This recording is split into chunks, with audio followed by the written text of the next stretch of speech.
El versículo 5 dice: haced morir pues lo terrenal en vosotros, fornicación, impureza, pasiones desordenadas, malos deseos y avaricia, que es idolatría.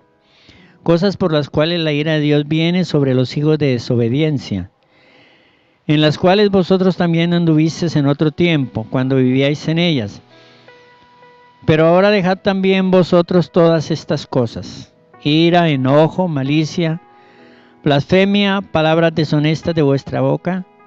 No mintáis los unos a los otros, habiendo despojado el viejo hombre con sus hechos, y revestido del nuevo, el cual conforme a la imagen del que lo creó, se va renovando hasta el conocimiento pleno, donde no hay judío ni griego, circuncisión ni incircuncisión, bárbaro ni escita, siervo ni libre, sino que Cristo es el todo y en todos. Vestidos pues como escogidos de Dios, santos, amados, de entrañable misericordia, de benignidad, de humildad, de mansedumbre y de paciencia, soportándoos unos a otros y perdonándoos unos a otros.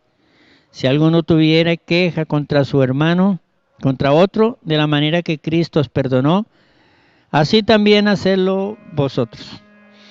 Y sobre todas estas cosas, vestidos de amor, que es el vínculo perfecto, y la paz de Dios que gobierna vuestros corazones, a la que asimismo fuiste llamados en un solo cuerpo, y sed agradecidos.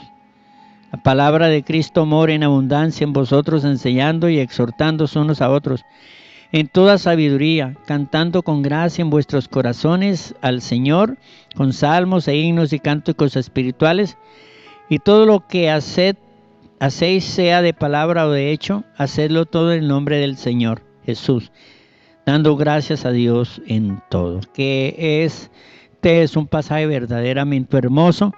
Hemos venido considerándolo desde hace algunas semanas y estamos en el versículo número 9. Versículo número 9, que dice: no mintáis los unos a los otros, habiendo despojado del viejo hombre con sus hechos. Y lo último que hablamos acerca de los hábitos que el cristiano debería dejar, de aquellos pecados que el cristiano debería dejar, era la mentira. Y luego el 10 dice: y revestidos del nuevo, el cual conforme a la imagen del que lo creó, se va renovando hasta el conocimiento pleno. Hay dos mandamientos en el versículo 9 y en el versículo 10, o dos proposiciones, si queremos pensarlo así, que a mi modo de ver son bastante interesantes y sería muy conveniente que nosotros las entendiéramos, porque nos encontramos en varios pasajes de la Biblia con estas afirmaciones. Una de ellas, la primera, que está en el versículo 9, dice: despojados del viejo hombre con sus hechos. Despojados del viejo hombre. La palabra despojarse es apotetemi, que quiere decir poner a un lado, que quiere decir quitarse, que quiere decir deponer. Y tiene que ver con quitarse un vestido que está sucio. Con quitarse un vestido que está sucio. El verbo despojarse aparece en otros pasajes de la Escritura con el mismo sentido. El Señor entonces nos invita a quitar el vestido sucio. Ese vestido sucio es el vestido de pecado. Por ejemplo, Romanos 13, versículo 12, dice: la noche está avanzada y se acerca el día. Despojémonos de las tinieblas y vistámonos de las armas de la luz. Despojémonos de las tinieblas, y las tinieblas ahí tienen que ver con las obras del pecado y del mal.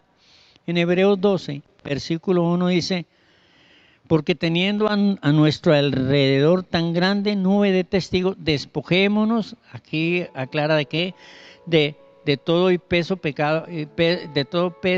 y pecado que nos asedia, y corramos con paciencia la carrera que tenemos por delante. O sea, aquí dice que nos despojemos de todo peso. Es distinto peso a pecado, y de todo pecado, para que podamos caminar con Cristo de la mejor manera, porque mientras uno tenga un peso, no va a poder caminar. Mientras uno tenga pecado en su corazón, no va a poder andar con el Señor. Y el mismo sentido lo guarda Santiago capítulo 1 cuando dice: desechemos toda inmundicia para que podamos recibir la palabra implantada. Y en 1 Pedro capítulo 2 versículo 1 tiene el mismo sentido. Despojarse aquí es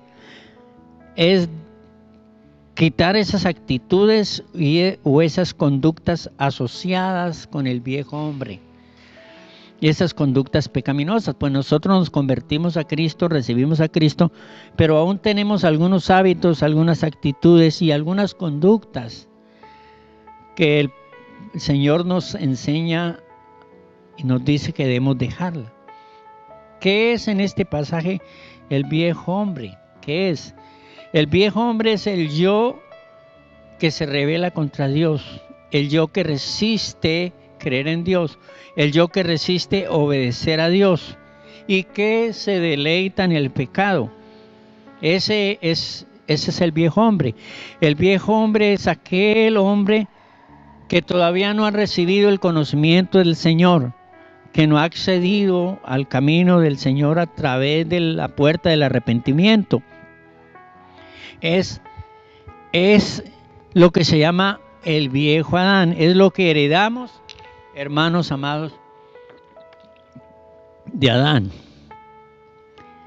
Ese viejo hombre, en estos pasajes aquí, parece que estuviera presente permanentemente. Aquí dice que nos despojemos de ese viejo hombre.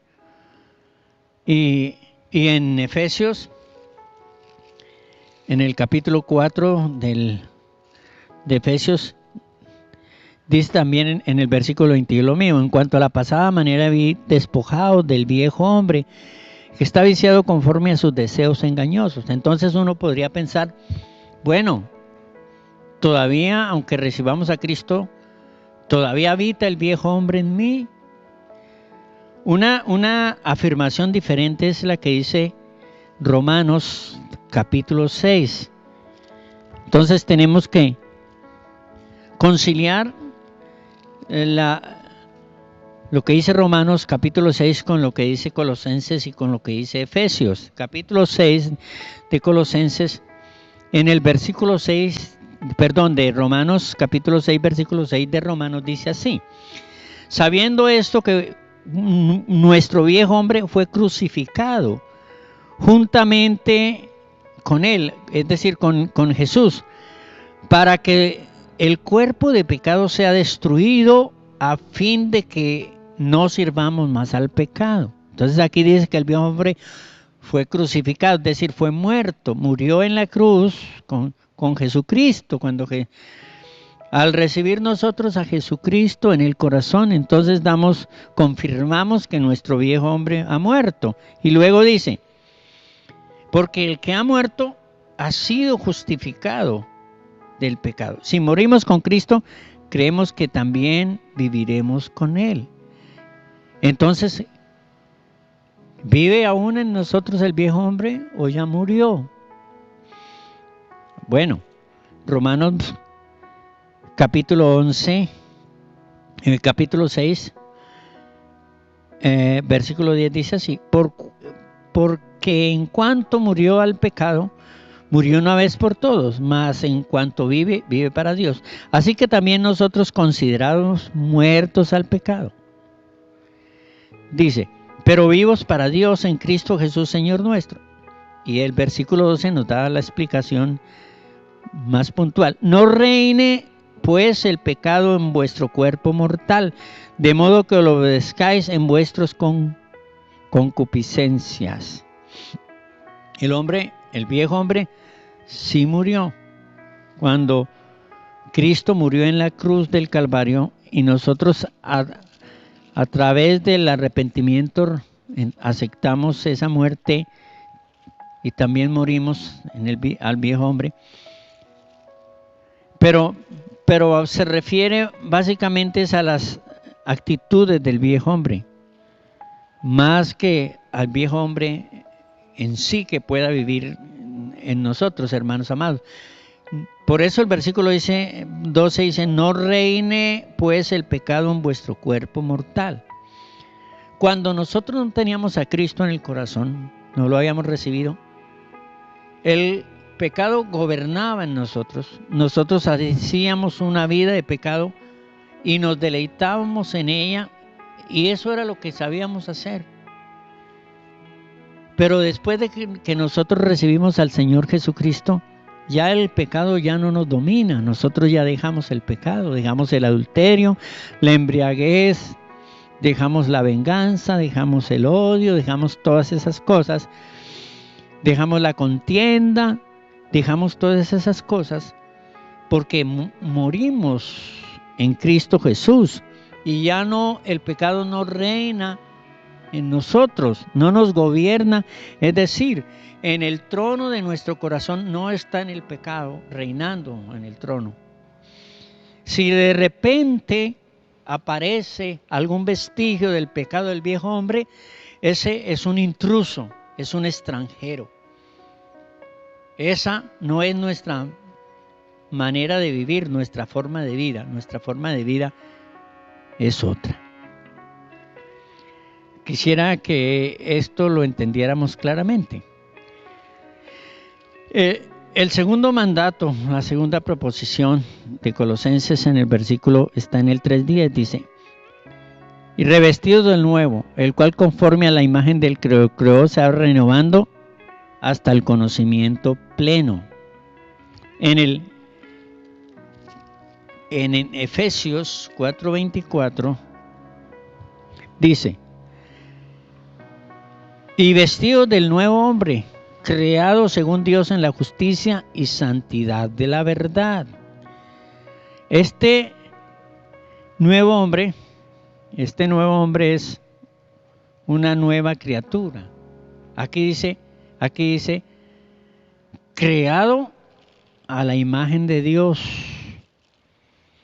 Pues bien, hermanos, cuando Dios creó a Adán y Eva, Dios dice que creó a Adán, Génesis 2:27, al hombre a su imagen y semejanza.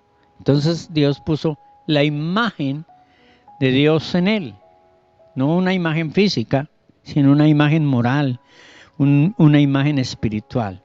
Es decir, Dios puso esta imagen espiritual que le invitaba, que le producía la necesidad de acercarse a Dios.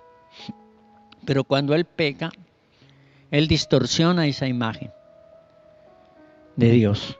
Y cuando él recibe a Cristo, la imagen de Dios es restaurada. Dice, porque este nuevo hombre es conforme a la imagen del que lo creó, como del primer Adán, conforme a la imagen. Y en Efesios 4 también es interesante como lo explica. Dice, vestidos del nuevo hombre, creado según Dios, y luego dice, en la justicia y santidad de la verdad. Esta es una creación nueva. Quiere decir que cuando nosotros recibimos al Señor en el corazón, hay una creación nueva en nosotros. Es un hombre nuevo. Y este hombre nuevo es creado en la justicia y santidad de la verdad. Es decir, es esta persona que recibe a Cristo, ya tiene un interés en las cosas de Dios. Ya tiene una preocupación por la santidad. Ya tiene una preocupación por dejar el pecado. Ya tiene una preocupación por aplicar la Biblia. Ya cuando le falta a Dios, no se place, no se deleita en el pecado, sino se duele del pecado. Porque esta es una nueva creación según Dios. Esta creación es nueva, como dice aquí, es una herencia que recibimos de Jesús. Dice, el cual conforme a la imagen del que creó se va renovando hasta el conocimiento pleno. Es decir, el nuevo hombre va renovándose, es decir, va creciendo, va mejorando eh, hasta el conocimiento pleno. El conocimiento pleno es aquí el conocimiento que tendremos cuando estemos en la presencia del Señor, cuando el Señor venga. Solamente ahí tendremos el conocimiento. Y la manera como el creyente se renueva es a través del conocimiento, dice aquí, a través del conocimiento de su palabra, a través del conocimiento del Señor Jesucristo, que su palabra le indica. Es por eso muy importante ser muy atentos a la palabra del Señor, muy inquietos con la palabra del Señor, para poder aplicarla a nuestra vida, porque de esa manera nosotros nos renovamos y vamos a un mayor entendimiento de lo que es Dios y su camino. Por ejemplo, Romanos capítulo 12, versículo 1 dice: no os conforméis a este siglo, sino transformaos por medio de la renovación de vuestro entendimiento, para que comprobéis cuál es la voluntad de Dios agradable y perfecta. ¿Cómo se renueva el entendimiento? Ahí. ¿Cómo se transforma la persona? Renovando su entendimiento. ¿Cómo se renueva el entendimiento? Escudriñando la Escritura y aplicando la Escritura, porque a través de ella se conoce más de Dios. En el versículo número 11 dice que este hombre nuevo es el común denominador para todas las personas, indistintamente de credos y razas, indistintamente. Versículo 11 dice: donde no hay griego eran los sabios, los intelectuales.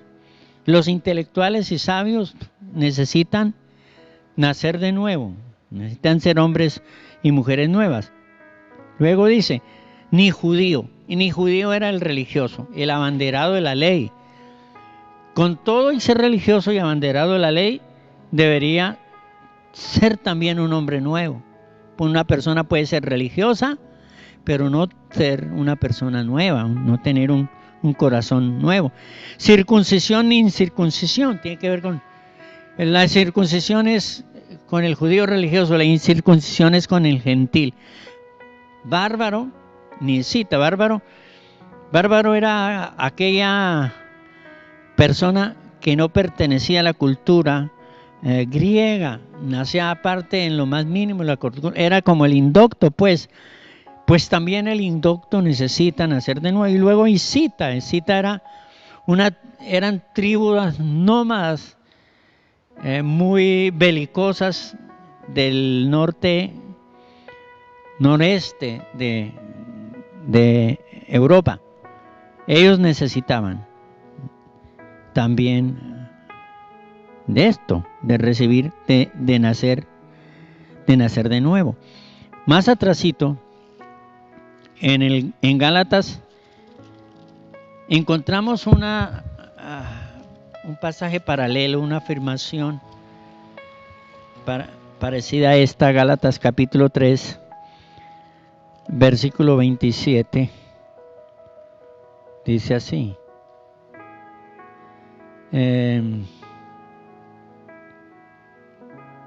27, porque todos los que habéis sido bautizados en Cristo estáis revestidos. Ya no hay judío ni griego, es decir, se eliminan las barreras raciales. Todos necesitamos las salvaciones, todos necesitamos reconocer a Cristo.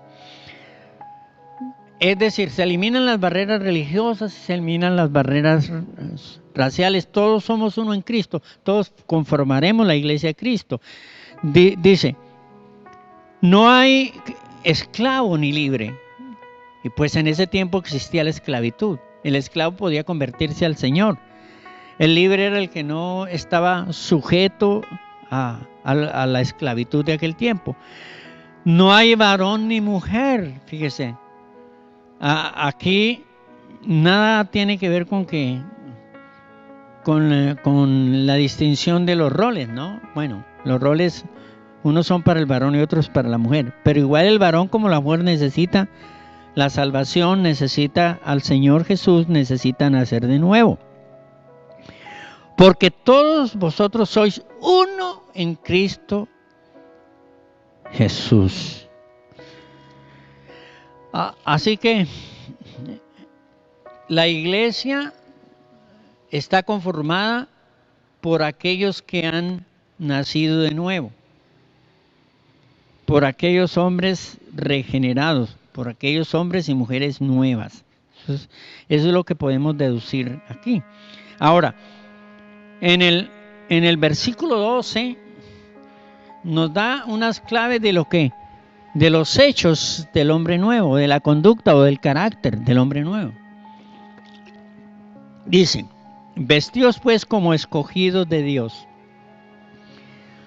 Y ese término, escogido de Dios,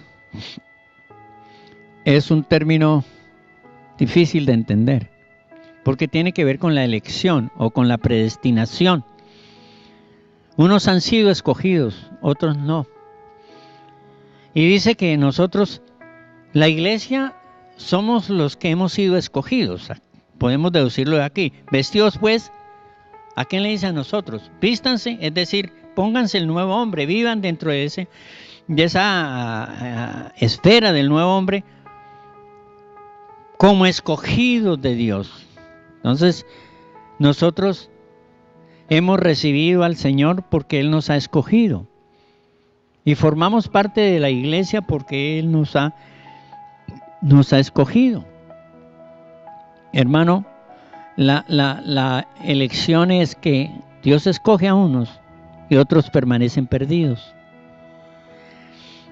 Y es el caso, por ejemplo, en Romanos, si es en Romanos, bueno, que en Romanos 11, que el Romanos 11 nos habla un pasaje nos habla de lo que es la elección. Ese pasaje es un poco complejo. El pasaje habla de la elección del pueblo de Israel. Y Dios escogió al pueblo de Israel y pone ahí una ilustración interesante. Y es que de los hijos de Jacob, de los hijos de Isaac, Esaú y Jacob, Esaú era el primogénito y Jacob era el segundo. El primogénito tenía todos los derechos, mayores derechos que los demás hermanos. Pero dice la Biblia que Dios escogió a Jacob y no a Esaú, para que Jacob fuera portador de la bendición. Dios lo escogió, Dios lo eligió a él. ¿Por qué era mejor que Esaú? No era mejor que Esaú, porque Dios en su conocimiento eterno así lo quiso hacer. Y eso tiene que hacernos entender una cosa, hermanos, que realmente nosotros estamos hoy en el camino del Señor, no porque seamos tan buenos y no porque tengamos gran entendimiento de las cosas de Dios, sino porque Dios en su infinita misericordia nos ha escogido. Pudiéramos nosotros estar afuera perdidos y los que están perdidos hoy estar aquí, en el caso nuestro, en el puesto nuestro, pero Dios nos escogió a nosotros. Gloria a Dios por eso. Vestidos como escogidos de Dios. Luego dice santos y amados. Santos significa apartados del pecado. Y amados significa objeto del amor de Dios. Cuando se pregunta en el libro de Deuteronomio capítulo número 7, versículo 6 en adelante, ¿por qué Dios escogió a Israel? Dios mismo contesta, Dios mismo dice: yo no los escogí a Israel como una nación porque fuera mejor que las otras naciones. No, eran incluso la nación más insignificante, era una nación esclava, sirviendo al pueblo de Israel, de Egipto. Yo no los escogí por eso, no vi virtudes en ellos, no vi nada en ellos. Entonces, ¿por qué los escogió? Dice el pasaje. La respuesta es porque yo los amé, dice, porque Dios los amó. Entonces, Dios nos ha escogido no porque tengamos algunas actitudes o virtudes ni nada, sino porque Dios nos amó. Gloria a Dios, porque Dios nos amó, nos escogió. Dios escogió al pueblo de Israel porque Dios lo amó. Y luego dice, de entrañable misericordia, vístanse. El nuevo hombre tiene que tener este carácter. Santos, tiene que tener este carácter, un carácter de entrañable misericordia. Hermanos amados, estos son tiempos donde la misericordia es escasa. Cuando yo escucho el relato de los secuestrados, por ejemplo, algunos de ellos se han quebrado cuando dan el testimonio. Dice que los han llevado a la selva y que los han amarrado a un árbol y les han puesto una cadena en los pies y en el cuello, amarrados como animales a los árboles. Yo pienso, ¿puede haber seres en el mundo que les falte tanto la misericordia por el prójimo? Pueden haber seres en el mundo que desprecien y se gocen en escarnecer y torturar al prójimo. Es increíble eso. Es increíble eso. Y el Señor, la conducta del cristiano es muy distinta a esos escarnecedores que no tienen misericordia del prójimo. La Biblia nos dice aquí que nosotros incluso debemos ser personas de entrañable, es decir, de una misericordia extrema, profunda, que tenemos que compadecernos por el prójimo, que tenemos que amar al prójimo, que tenemos que ayudar al prójimo, que tenemos que entristecernos cuando él pasa calamidades y aflicciones y dolores, hermanos. Pero esta conducta en misericordia se nota en el hombre moderno, en el hombre de hoy. Pensando yo en los sistemas de salud, y uno escucha permanentemente de que, por ejemplo, esta semana llevaron a una señora, la semana pasada una señora murió en una ambulancia porque paseó 7 horas de hospital en hospital y ninguno la quiso atender hasta que murió en la ambulancia. Pues no hay misericordia. Y luego dice, de benignidad. Y de benignidad quiere decir en este contexto que seamos de provecho para otros. Que nuestra vida sea servicial a otros y que otros puedan sacar fruto y bendición de lo que somos nosotros. Ese es el carácter del recién nacido, de benignidad. Luego dice de humildad. Humildad tiene que ver con no manipular ni seducir a otros para conseguir nuestros fines. Eso quiere decir, en este contexto, hoy humildad se entiende de una manera diferente, pero en el lenguaje bíblico esto es lo que quiere decir. Porque casi siempre, y es muy frecuente ver personas que usan la manipulación para conseguir a su favor algunas cosas. Y el Señor dice, no pueden usar ese sistema. Si han nacido de nuevo. Y luego dice de mansedumbre. Vístanse de eso, ¿no? Vístanse de misericordia, de dignidad, de humildad, de mansedumbre. Mansedumbre tiene que ver con que seamos manejables, como un caballo que a pesar de tener toda su fuerza, es manejado por un cabestro y es dócil de rienda. Ese es el término en sí, mansedumbre. Mansedumbre es un atributo hermoso. Es todo lo contrario a la rebeldía, hermano. Y luego dice paciencia. Y el término paciencia es macrotomía, que quiere decir algo que se está quemando y dura en quemarse, algo que arde mucho y no se consume. Y eso tiene que ver, por ejemplo, con que sufrimos y no perdemos el control. No, algo que se quema y no se consume. Que recibimos ofensas y no perdemos los estribos, hermanos amados. No nos salimos de casillas. Esa es la paciencia, hermanos amados.